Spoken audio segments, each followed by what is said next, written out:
welcome to an evening of comic verse by the Madras players. May we ask you to put off your audio and your video during the show.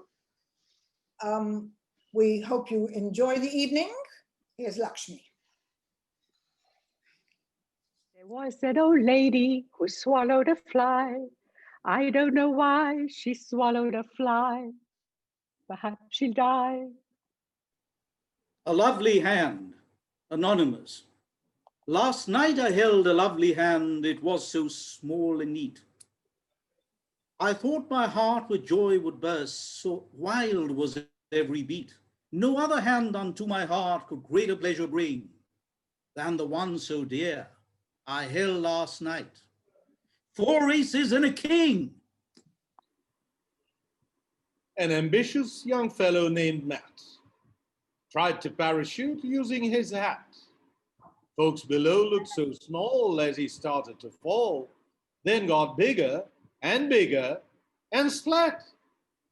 To My Valentine by Ogden Nash. More than a catbird hates a cat, or a criminal hates a clue, or the Axis hates the United States.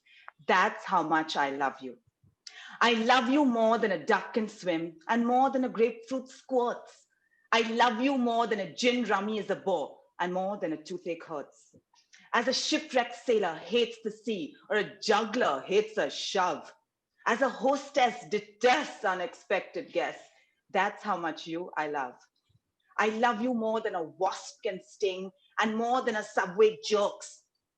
I love you as much as a beggar needs a crutch and more than a hangnail irks. I swear to you by the stars above and below, if such there be, as a high court loads perjurious oaths. That's how you're loved by me.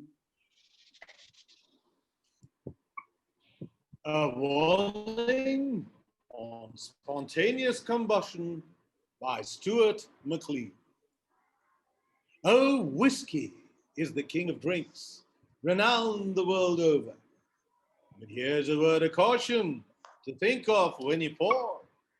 There's a certain combination that tastes so very good, but when it hits your tummy and mixes with your food, that's when the trouble starts, for your pleasure hits overload, and half an hour later, you'll suddenly explode. So there you are in the pub, completely engulfed in flames, and your good wife's dashing home to lodge insurance claims. Well, now that I have told you, don't say you've not been warned. So don't try it out yourself, or you'll soon be being mourned. There was an old lady who swallowed a spider that wriggled and wiggled and tickled inside her. She swallowed the spider to catch the fly. I don't know why she swallowed a fly. Perhaps she'll die. Cafe Comedy by Robert William Service. I'm waiting for the man I hope to wed. I've never seen him, that's the funny part. I promised I would wear a rose of red pinned on my coat above my fluttered heart, so that he'd know me a precaution wise. Because I wrote him I was 23, and oh, such heaps of silly lies. So when we meet, what will he think of me? It's funny, but it has its sorry side. I put an advert in the evening press. A lonely maiden fair would be a bride. Oh, it was shameless of me, I confess. But I'm 39 and in despair, wanting a home and children ere too late. And I forget I'm no more young and fair. I'll hide my rose and run. No, I'll wait. An hour has passed and I'm waiting still. I ought to feel relieved, but I'm so sad. I would have liked to see him just to thrill and sigh and say, there goes my lovely lad, my one romance. Life's malign mishap. Garçon, A cafe creme? I'll stay till 9. The cafe is empty. Just an older chap who's sitting at the table next to mine. I'm waiting for the girl I mean to wed. She was to come at 8, and now it's 9.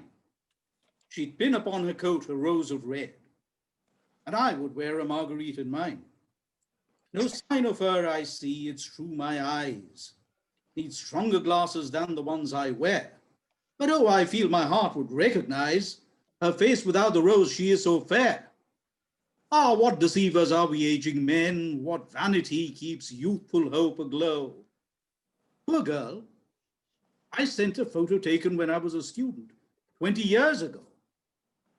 Hers is so spring-like, oh, so blossom sweet. How she will shudder when she sees me now. I think I'd better hide that marguerite. How can I age in ugliness avow? She does not come. It's after 9 o'clock. What fools we fogies are, try and laugh. Garçon, you might bring me another bock. Falling in love just from a photograph. Well, that's the end. I'll go home and forget. Then realizing I am overripe, I'll throw away the silly cigarette and philosophically light my pipe. The waiter brought the coffee and the beer, and there they sat, so woebegone a pair, and seemed to think, why do we linger here? Then suddenly they turned to start and stare. She spied a marguerite, he glimpsed a rose. Their eyes were joined, and in a flash they knew. The sweet, sleepy waiter saw when time to close, the sweet romance of those deceiving two, whose lips were joined, their hearts, their future too. Gus the Theater Cat by Ts Eliot. Gus is the cat at the theatre door. His name, as I ought to have told you before, is really Asparagus, but that's such a fuss to pronounce that we usually call him just Gus. His coat's very shabby, he's thin as a rake, and he suffers from palsy, which makes his paw shake. Yet he was in his youth quite the smartest of cats, but no longer a terror to mice and to rats. For he isn't the cat that he was at his prime, though his name was quite famous, he says, in its time.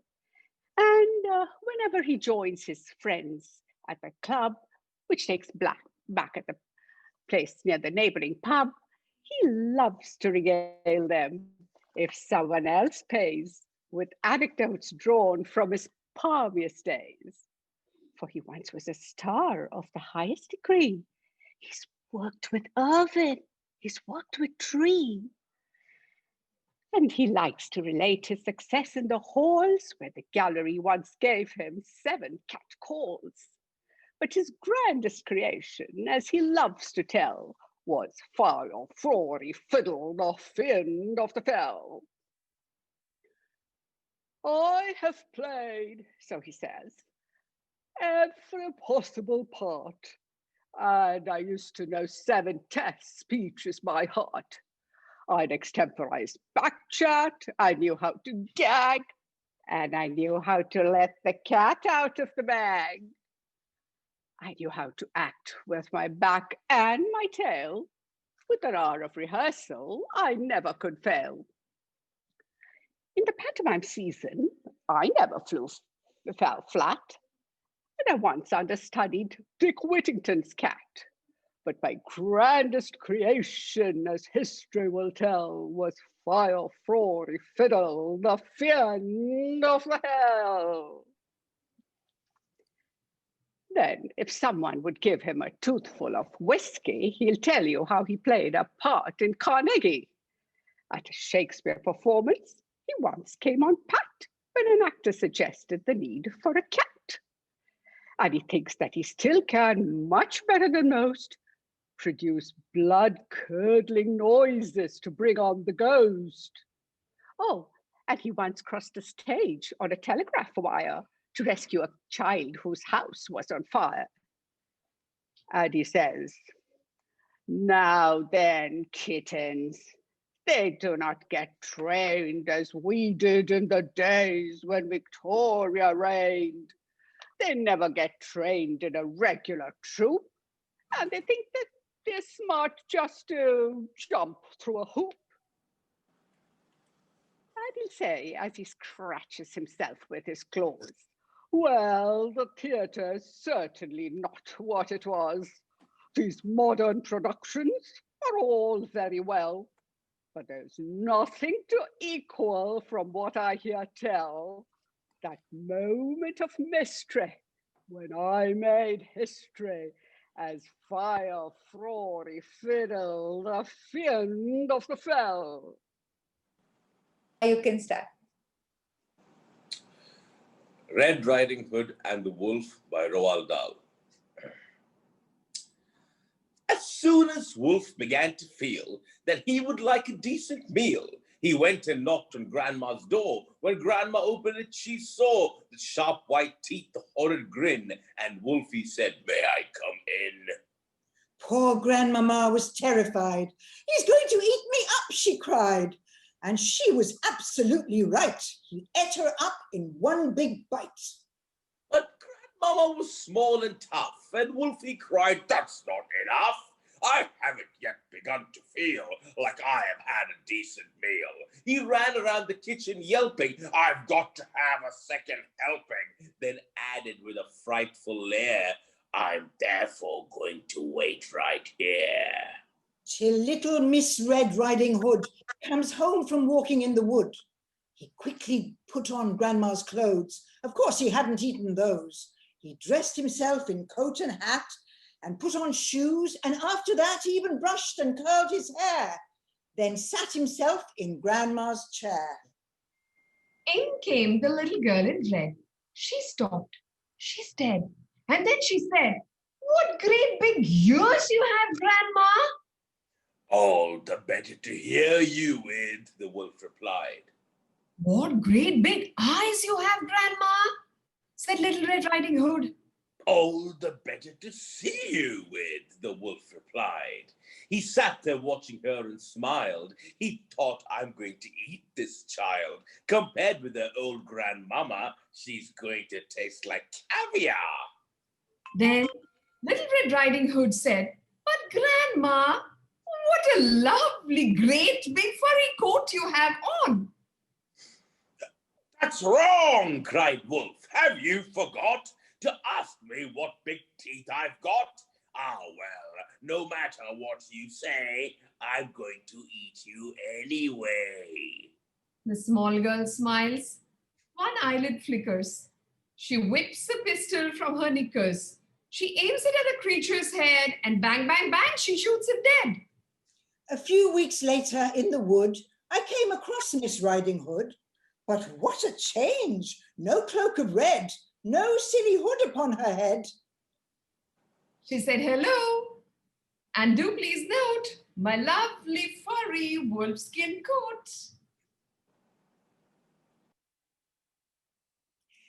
The Owl and the Pussycat by Edward Lear. The Owl and the Pussycat went to sea in a beautiful pea-green boat. They took some honey and plenty of money wrapped up in a 5-pound note. The Owl looked up to the stars above and sang to a small guitar. "Oh, lovely pussy, oh, pussy, my love, what a beautiful pussy you are. You are, what a beautiful pussy you are."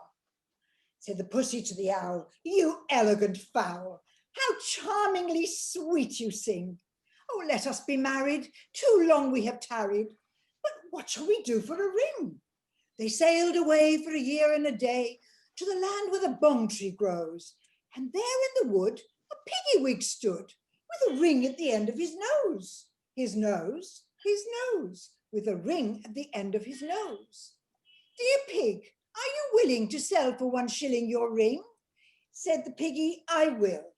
So they took it away and were married next day by the turkey who lives on the hill. They dined on mince and slices of quince, which they ate with a runcible spoon. And hand in hand on the edge of the sand, they danced by the light of the moon. The moon, the moon, they danced by the light of the moon.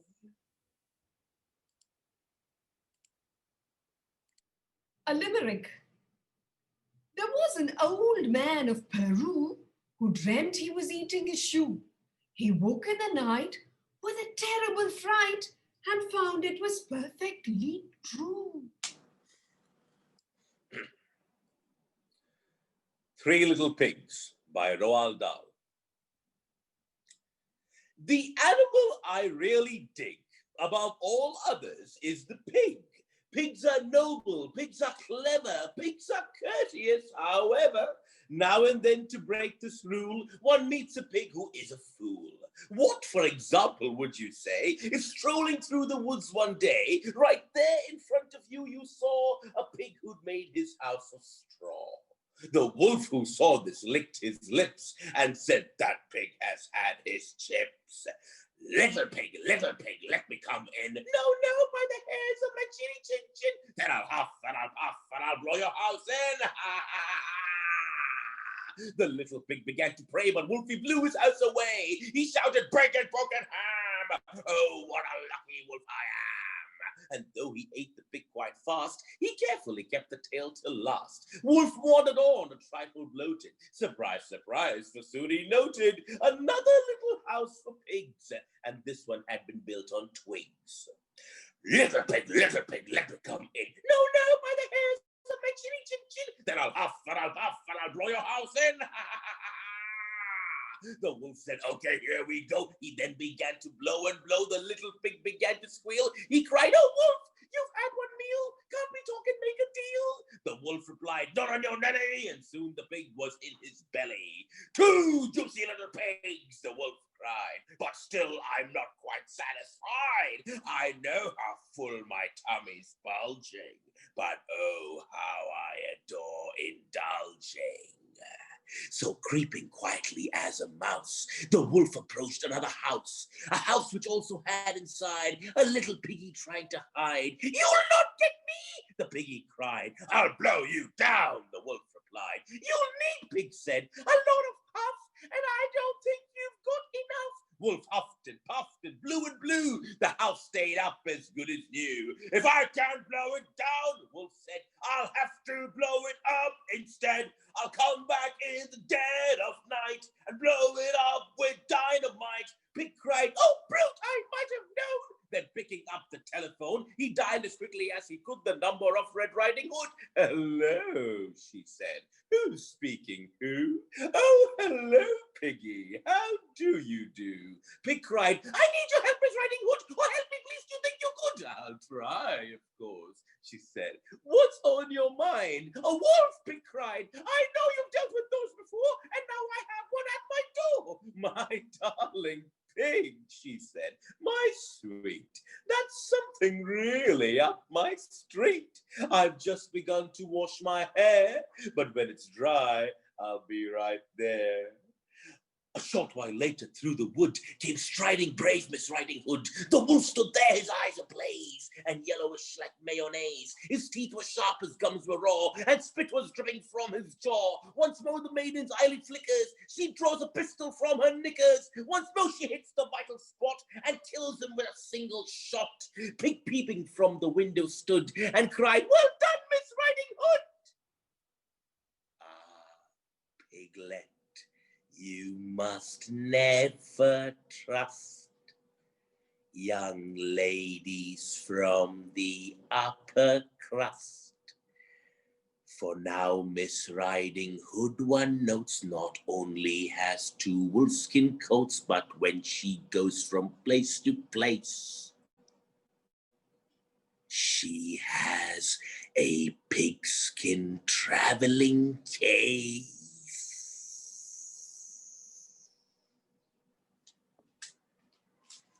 And that crazy old lady, she swallowed a bird. How absurd to swallow a bird. She swallowed the bird to catch the spider. She swallowed the spider to catch the fly. I don't know why she swallowed the fly. Perhaps she'll die. The Anteater by Roald Dahl. Some wealthy folks from USA who lived near San Francisco Bay possessed an only child called Roy, a plump and unattractive boy, half-baked, half-witted, and half-boiled. But worst of all, most dreadfully spoiled. Whatever Roy desired each day, his father bought him right away. Toy motor cars, electric trains, the latest model aeroplanes, a color television set, a saxophone, a clarinet, expensive teddy bears that talked, and animals that walked and squawked.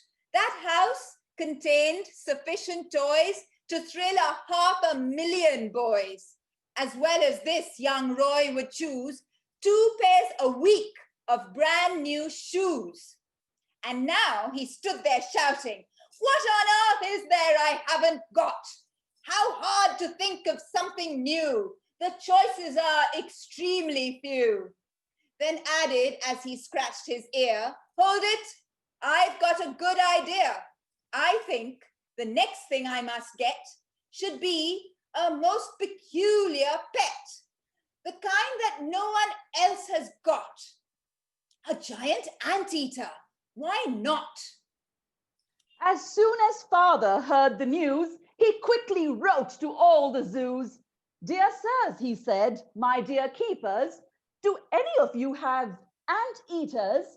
They answered by return of mail, "Our anteaters are not for sale."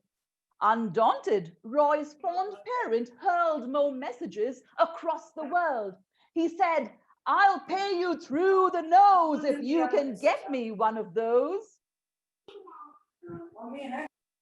At last he found an Indian gent. He lived near Delhi in a tent, who said that he could sacrifice his pet for an enormous price. The price demanded, if you please, was 50,000 gold rupees. The anteater arrived half dead.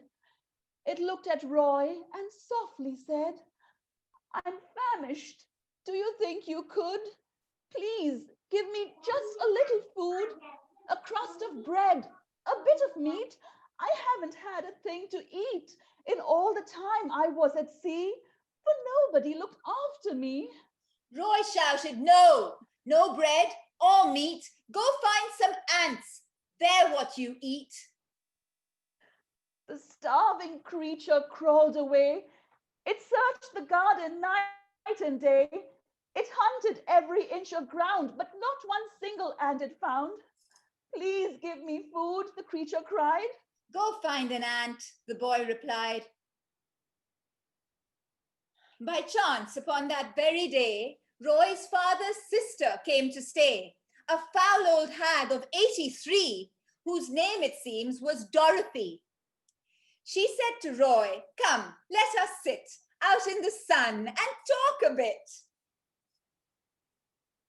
Roy said, "I don't believe you've met my new and most unusual pet." He pointed down among the stones where something lay, all skin and bones. "Anteater," he yelled, "don't lie there yawning. This is my ant. Come say good morning."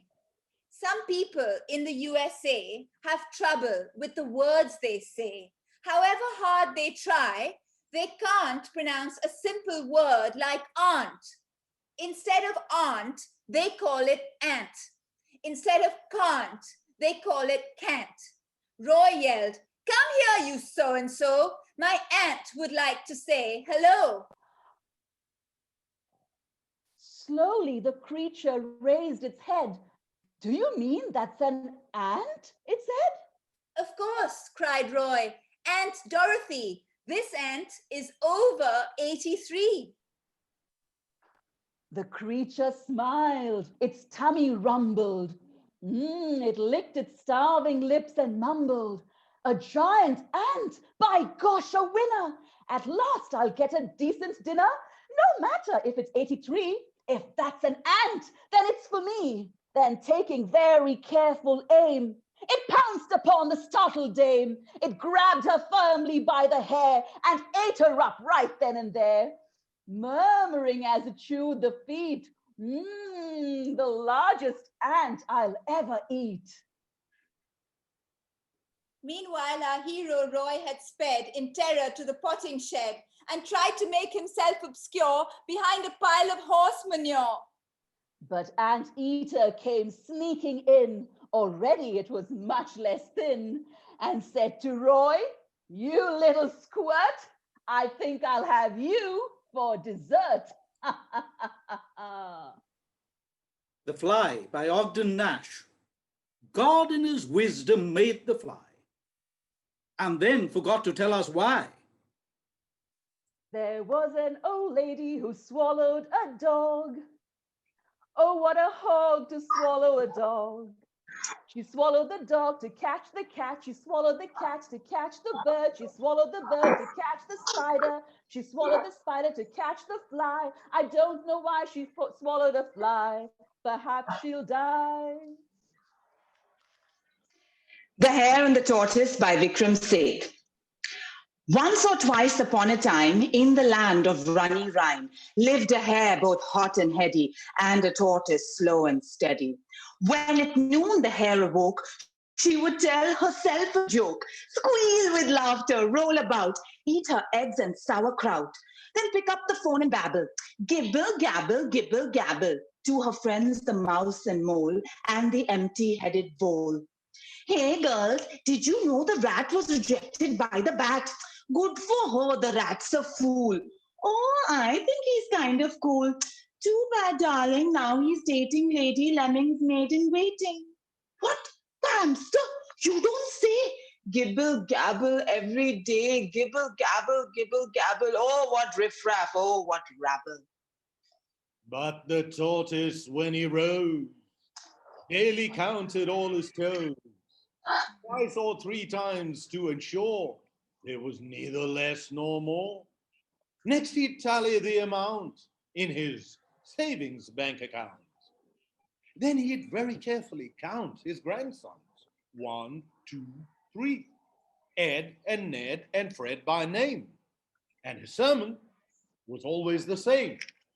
Eddie, Neddy, Freddy boys, you must never break your toys. You must often floss your gums, but you must always do your sums. Buy your own house, don't pay rent. Save your funds at 6%. Listen, Eddie, Neddy, Freddy, you be slow, you be steady. One day by the fauna fountain, near the noble mammal mountain, where the ducks and ducklings dabble, hare and tortoise went gibble, gabble, look who's coming.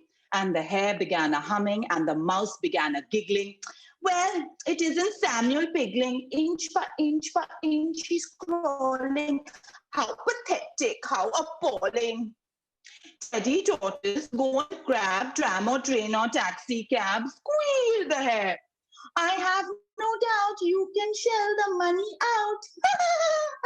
And at this disgraceful pun, hare and mouse both squealed with fun, ran around the tortoise twice, fell into the fountain thrice, swam and sang out as they swam, I'm a tortoise, yes I am. Now the tortoise snapped the air and addressed the harebrained hare. Madam, you are rash and young, and should mind your mindless tongue. Doubtless, madam, hares exceed tortoises by far in speed. But were we to run a race, I, not you, would win first place. Slowly, surely, I'd beat you. Trust me, madam, I would beat you. Darling tortoise, drawled the hare, I would thrash you anywhere, marsh or mountain, hill or dale, field or forest, rain or hail. Snapped the tortoise, slow and steady. Choose your place and I'll be ready. Use your time and make it soon. Here, the hare said, Sunday noon.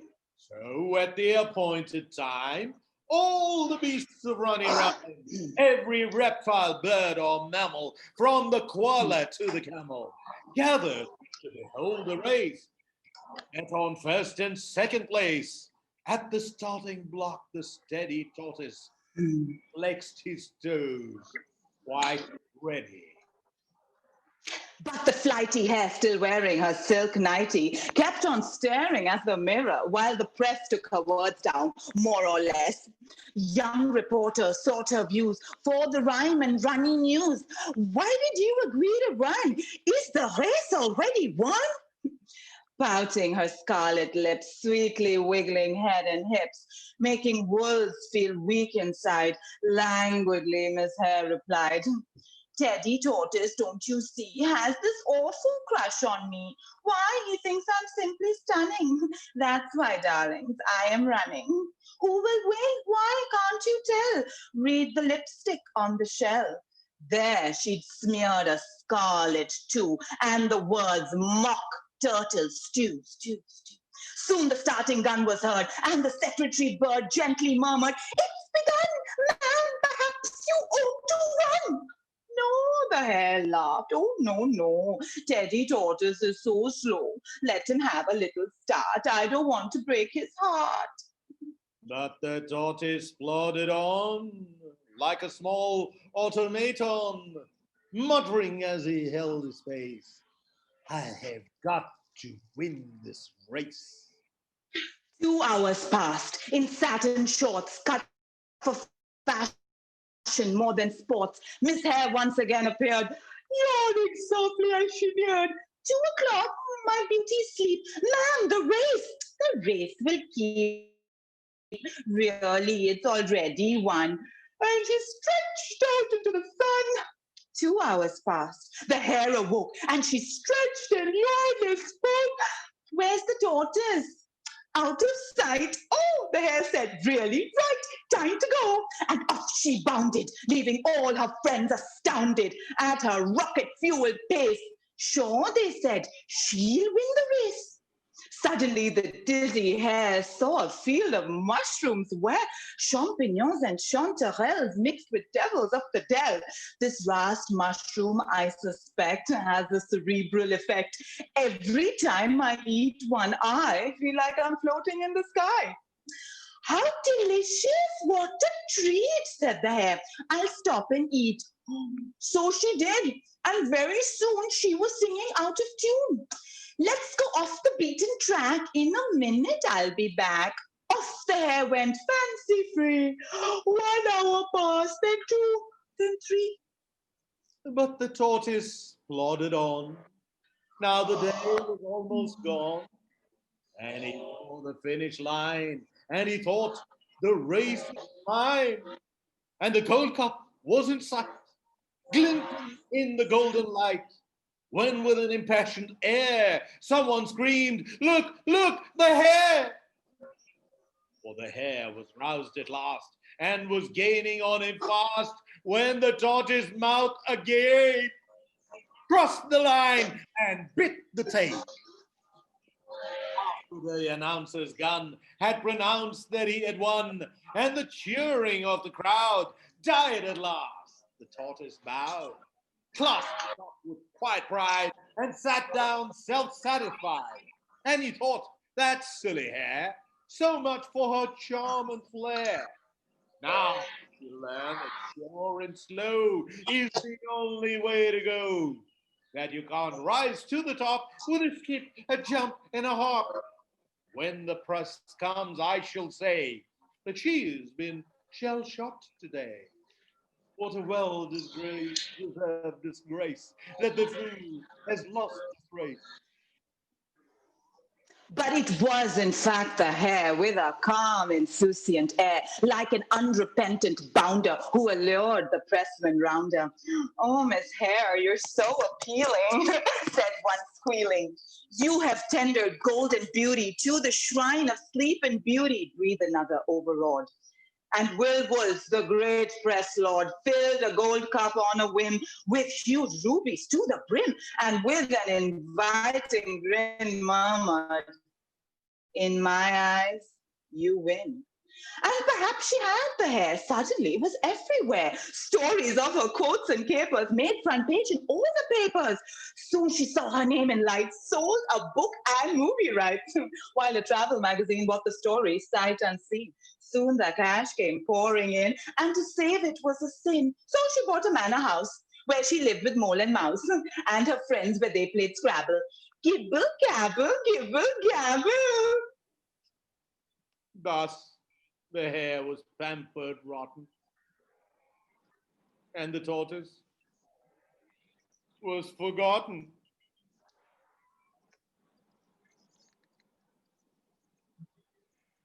And that crazy old lady, she swallowed a goat. She just opened her throat and swallowed a goat.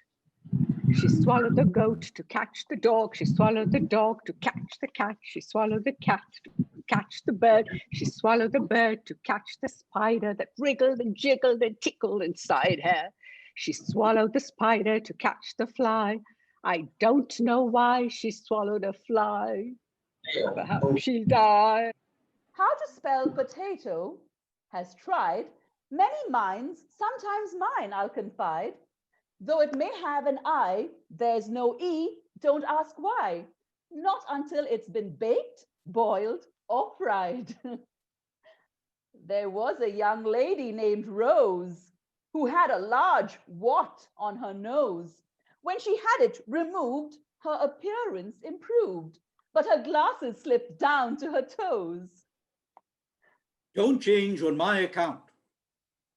By Shel Silverstein. If you're sloppy, that's just fine.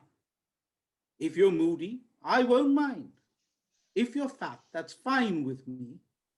If you're skinny, let it be. If you're bossy, that's all right.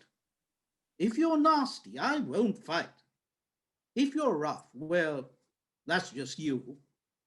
If you're mean, that's all right too. Whatever you are is all okay. I don't like you anyway.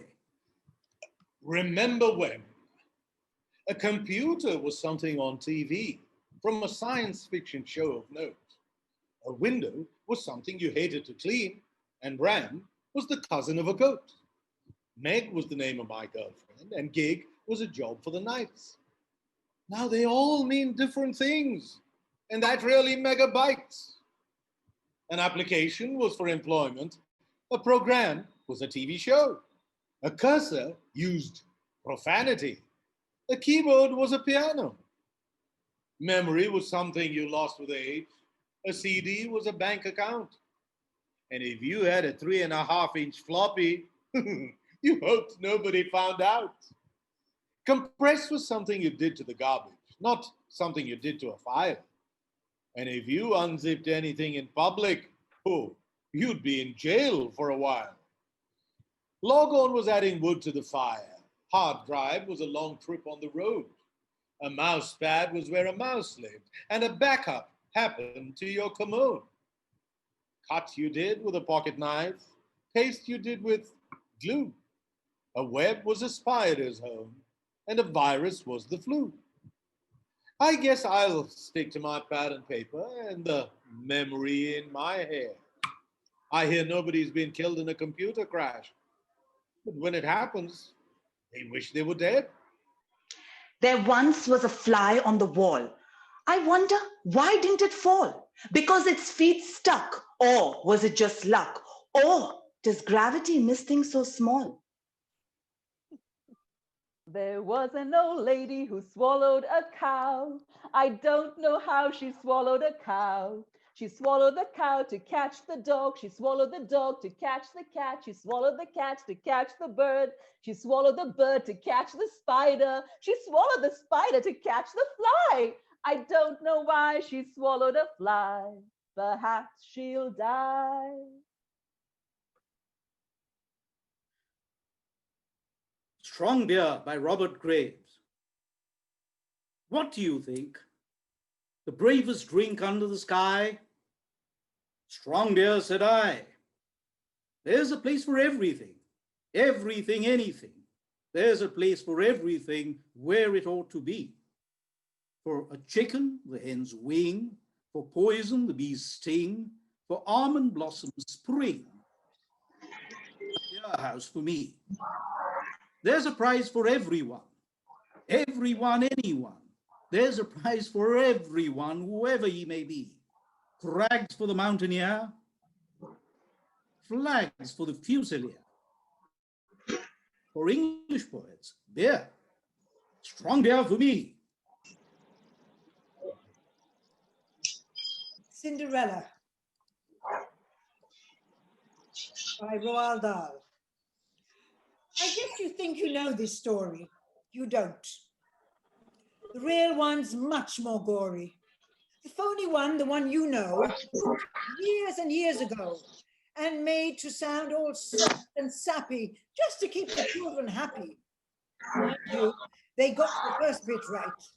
The bit where, in the dead of night, the ugly sister, jewels and all, departed from the palace ball. Our darling little Cinderella was locked up in a slimy cellar, where rats who wanted things to eat began to nibble at her feet. She bellowed, "Help, and let me out!" The magic fairy heard her shout. Appearing in a blaze of light, she said, "My dear, are you all right?"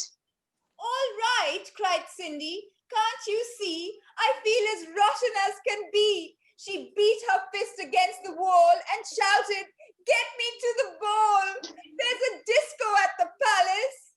The rest have gone and I am jealous.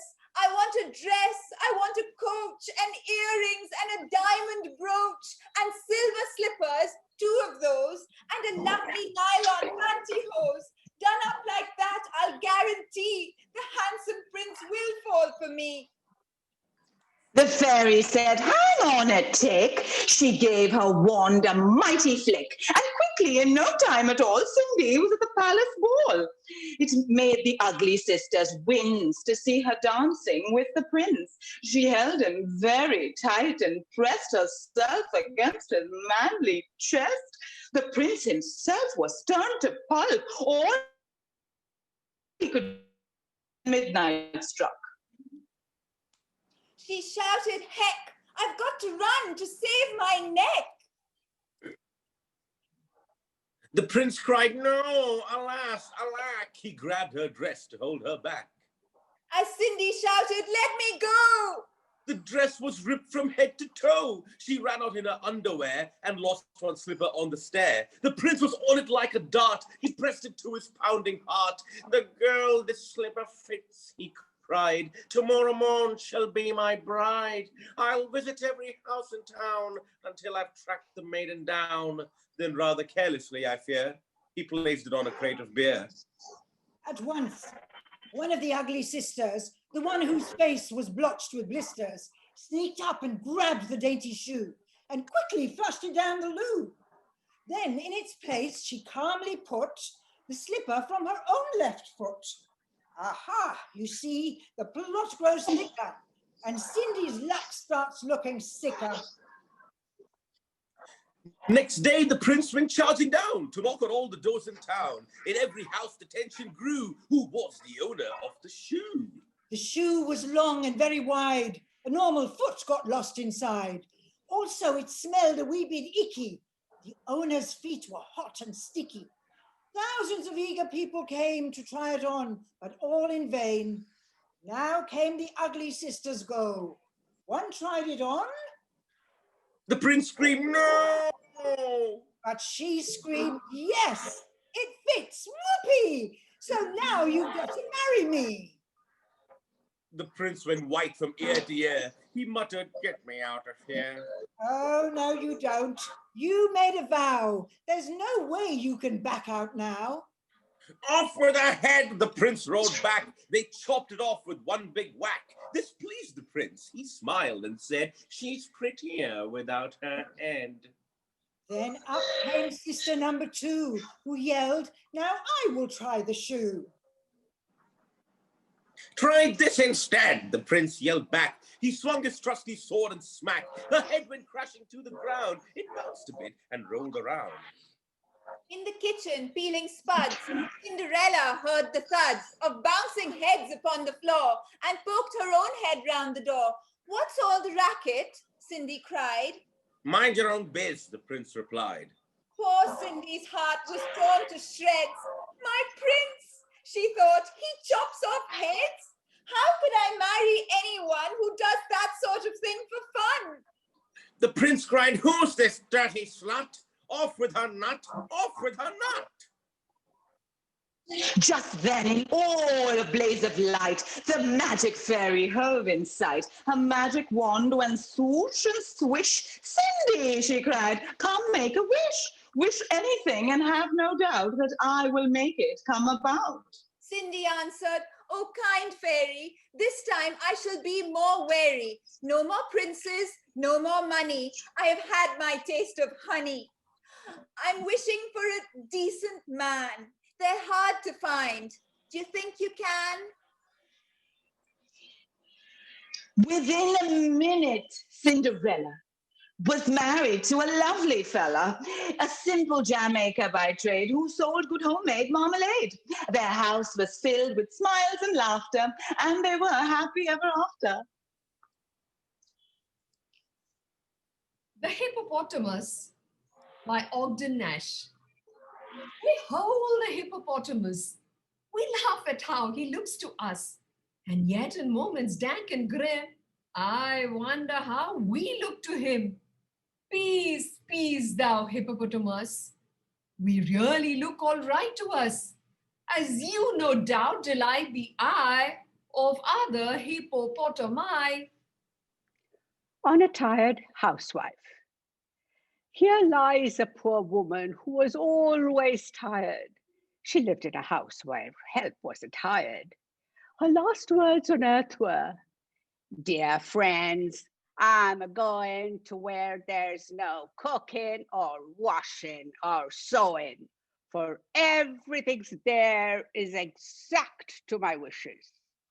And when they don't eat, they don't do dishes." The Louse and the Mosquito by Vikram Seth. In the king's bed, Creep the louse lived in her ancestral house. They had dwelt here as of right for 3 decades, and each night she and her enormous brood drank the king's blood for their food. Once the signal came from Creep that the king was fast asleep, quietly, discreetly, they nipped and sipped and drank away. Sons and grandsons, sisters, brothers, great-granddaughters, great-grandmothers, second cousins and their wives, this pursued their gentle lives, lives of undisturbed delight, growing plump and smooth and white. One day a mosquito flew through the window. As he drew closer to the velvet bed, canopied with gold, he said, "Lovely, just the place for me. Ah, what perfume! Let me see. Rose? No, jasmine. And the quilt smooth as banks of Ganges silt. Let me test the bed springs now." So he jumped up and somehow, in a parabolic leap, landed not too far from Creep. Mosquito, flap your wings, leave at once, this bed's the king's. Who might you be, Lady Louse? I'm the guardian of this house. House? This quilt, it's mine, said Creep. There's no place for you, Sir Leap. Let me sleep here for one night, and I'll catch the morning flight. Thus the sad mosquito pleaded, and at last his prayers were heeded, for the tender-hearted Creep could not bear to watch him weep. Well, come in, she said at last, but tonight you'll have to fast, for on no account may you bite him as we're trained to do. We can drink and cause no pain, loss of royal sleep or stain. You, I fear, would cause all 3. I can't risk my family. But the glib mosquito cried, "Now you've let me come inside. Lady Louse, how can you be cold in hospitality? Just one bite. I ask no more, for I've learned from learned law that the royal blood contains remedies for aches and pains, ginger, honey, sugar, spice, cardamom, and all things nice. Save me. I'm in broken health. Let me bite him once, by stealth. He won't even shift or sigh, cross my heart and hope to die. Finally, the louse agreed. Right, she said, but pay close heed. Wait till wine, fatigue, or deep dream enriched unbroken sleep has enveloped him. Then go lightly nip his little toe. Yes, yes, yes, that's all old hat, said Sir Leap. I know all that. Keep your stale advice, he smiled. Seriously, I'm not a child. It was only afternoon, fairly early, fairly soon, when the king came for a snooze, doffed his crown and shirt and shoes, lay down on the bed and sighed. The mosquito almost died from excitement and shock and sweat. No, the louse cried, no, not yet. But too late, the self-willed bumbler. Oh, if only he'd been humbler. Rushing to the rash attack, leapt upon the royal back, and with fierce and fiery sting, deeply dirked the dozing king. Help, a scorpion, a snake, screamed the king at once awake. I've been bitten, search the bed, find and strike the creature dead.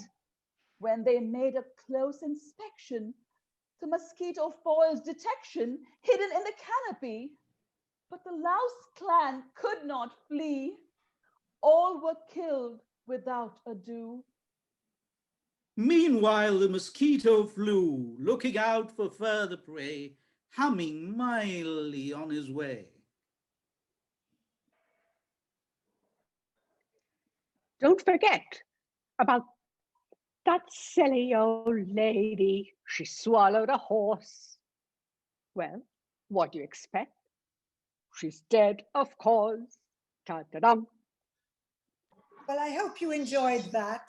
Thank you so much for being here this evening.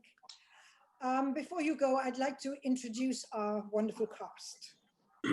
So, Sean, if you please. This is Arjun Chakravarti. We're just going to take it as they come. Please feel free to clap. Anyone, everyone. Amira de Costa. Thank you, Tehzeeb. Thank you, Sean.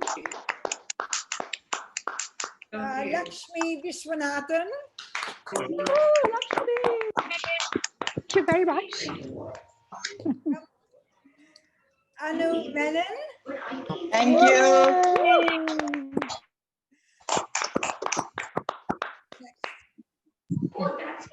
Nilu. Nilu. Gayatri Krishna. Hey, Gayatri. Sarvesh Sridhar. Yay! Is that everyone? And Sean? So you're not. Yes. And Hey, Sean. Hey, Tehzeeb.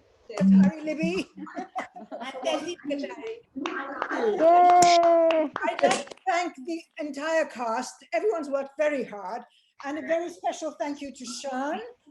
I wouldn't be able to do without her tech. She's a tech whiz now. So. And thank you, Adam, and thank you, Jim, for all your help.